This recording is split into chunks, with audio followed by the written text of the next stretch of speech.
Hello, my YouTube friends. Dave Wilson here. Well, it's taken me a long time to get to this point, but I actually have my Exchange printing for the first time. Um, I've got 50 different designs I've tried. As soon as I thought I had one problem fixed, another one would just rear its ugly head. And so I had to redesign everything about 3 or 4 times. And now I think I finally got it working. I had to do a new mount for the front, a mount for the back, new end stops, and just everything. So I'm real happy with this. So I've got the print centered in the bed very well, and the end stops are really unusual. The, why I'm still working on that. It's not quite finished, but at least it's working. The X end stop. Um, Trying to make this so it's repeatable. I can have a spot to put it on the printer, and I don't have to adjust it very much. The OmniaDrop itself, I had to get Max's advice and print it in a mirror image so that the feed motor is on, the extruder motor is on the left, and the feed wheel, the manual feed is on the right.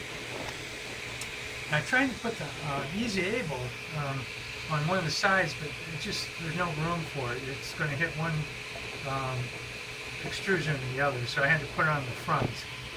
And luckily I've got enough room both in the front and back of the printer to be able to compensate for the Y movement.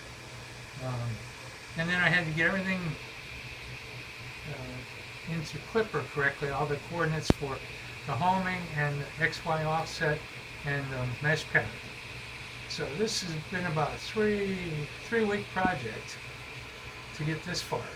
And once I'm a little bit happier with it, I'll put everything on Thingiverse.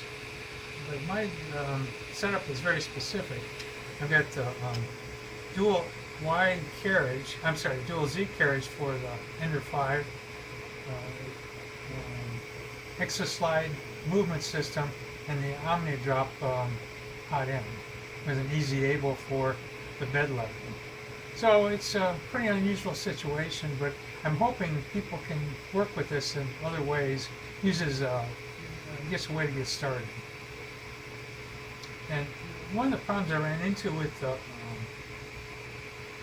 Exchange quick change system is that it's really designed for 2020 linear rail mounts, and the Exoslide doesn't have that. So that took a lot of working with. But here's what I've got. Here's all the parts I printed to get ready for this, trying to get something to work. And here's all my Exchange parts. I've got, I think, 6 master tool, the printer heads, and I think 14 tools. So put a link in the video on that. It's a neat system, but it's quite not as flexible as I thought it'd be. Well, thanks for watching, and if you like this, please let me know, and if you have any questions.